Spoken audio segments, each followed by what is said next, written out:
Hello students, this is Sarita Agarwal. Welcome back to my channel Agarwal study point. आज हम इस video में सॉल्व कर रहे हैं बेटे एक पीवाईक्यू जो कि चैप्टर 7 इंटीग्रल से रिलेटेड है और ये क्वेश्चन सीबीएसई बोर्ड एग्जाम 2023 में 3 मार्क्स में आया हुआ है।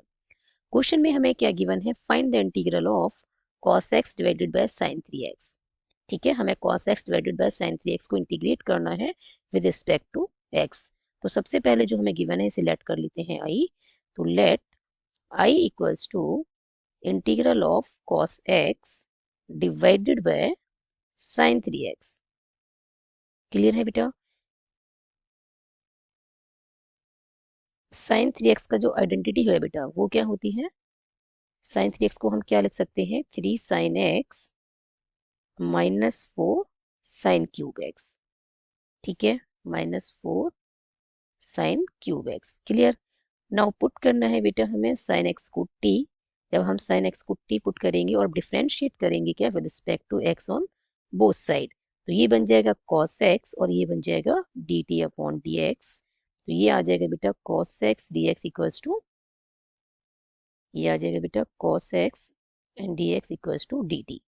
क्लियर है? अब हमारे पास बेटा i क्या आ गया, cos x और dx की प्लेस पे हम क्या लिखेंगे? dt लिखेंगे। ठीक है, और डिनोमिनेटर में क्या बना बेटा? 3t minus 4t cube. ठीक है, साइन क्यूब x को हम और क्या लिख सकते हैं? साइन x का होल क्यूब लिख सकते हैं। ठीक है, और साइन x को हमने क्या पुट किया है? t, तो ये बन जाएगा t क्यूब। क्लियर? अब हमने क्या करना है बेटा, इसको मैं फर्दर यहाँ से सॉल्व कर रही हूँ। ठीक है, आई कस्ट हमारे पास क्या आया है, एक बार रिपीट करके लिख देती हूँ। यही ये हमारे पास आया बेटा integral of 1 divided by 3t minus 4t cube. ठीक है, इसको हमें इंटीग्रेट करना है विद रिस्पेक्ट टू t। अब हमने क्या करना है बेटा, डिनोमिनेटर में t क्यूब कॉमन निकाल लेना है। ठीक है, यहां से क्या बचेगा? ये बचेगा 3 अपॉन टी स्क्र। क्लियर है? ये क्या बनेगा? 3 अपॉन टी स्क्र माइनस ये बचेगा बेटा 4। क्लियर है? ये समझ में आया? टी क्यूब कॉमन निकाल लेंगे, दैट मीन्स अब हमने क्या करना है, कॉमन निकालना है, वो तो हमने यहाँ लिख दिया। अब 3t को डिवाइड करेंगे किससे? टी क्यूब से। तो एक टी से एक टी कैंसिल हो जाएगा और क्या बनेगा? 3 अपॉन टी स्क्र।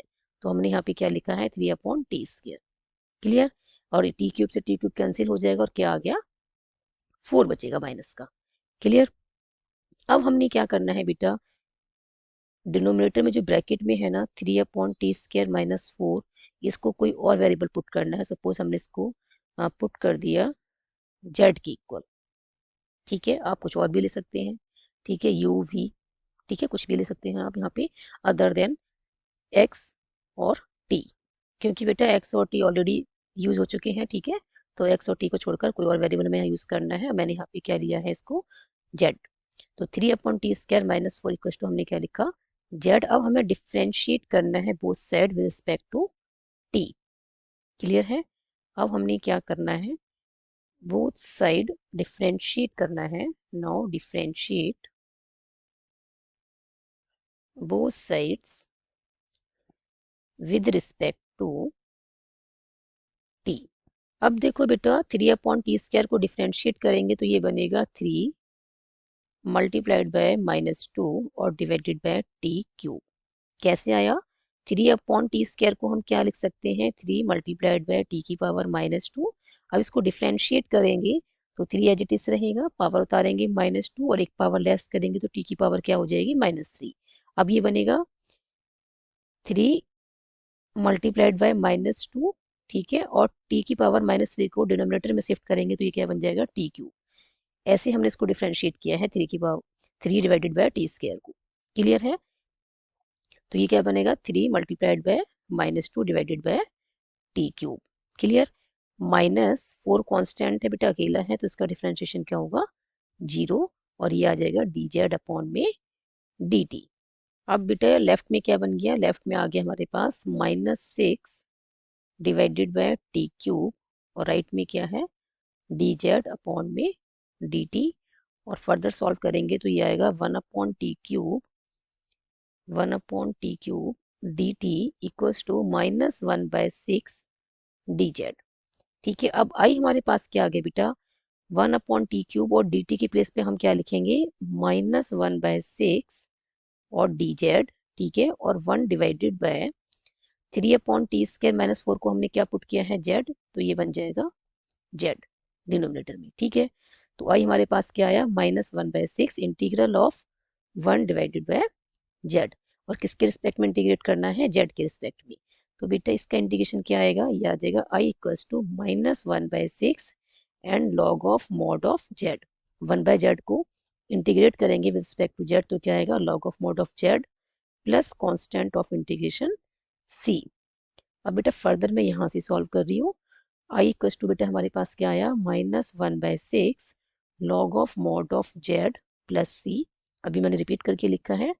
अब बेटा हम z को क्या पुट करेंगे, जो हमने z किसको लिखा था, हमने लिखा था z 3/t² - 4 को, ठीक है, 3/t² - 4 को हमने z लिखा था। तो यहाँ पे हम क्या लिखेंगे, 3/t² - 4 plus constant of integration c। अब बेटा हमने t किसको पुट किया था, t पुट किया था हमने sin x को, तो हम यहाँ पे क्या लिखेंगे, t² की प्लेस पे sin² x। क्लियर है। और फर्दर सॉल्व करेंगे तो i इक्वल्स टू क्या आएगा, -1/6 log of mod of 3 1/sin² x को हम क्या लिख सकते हैं, cosec² x लिख सकते हैं, ठीक है। तो ये क्या बन जाएगा, 3 इंटू में cosec² x -4 प्लस c। अब हमारे पास क्या आंसर आया है बेटा गिवन क्वेश्चन का, ये आया है हमारे पास -1/6 log of mod of 3 cosec² x -4 plus constant of integration c। I hope इस क्वेश्चन का सॉल्यूशन आपको अच्छे से समझ में आया होगा। If you have any doubt then write in the comment section. Thank you so much for watching this video. Keep studying and keep watching.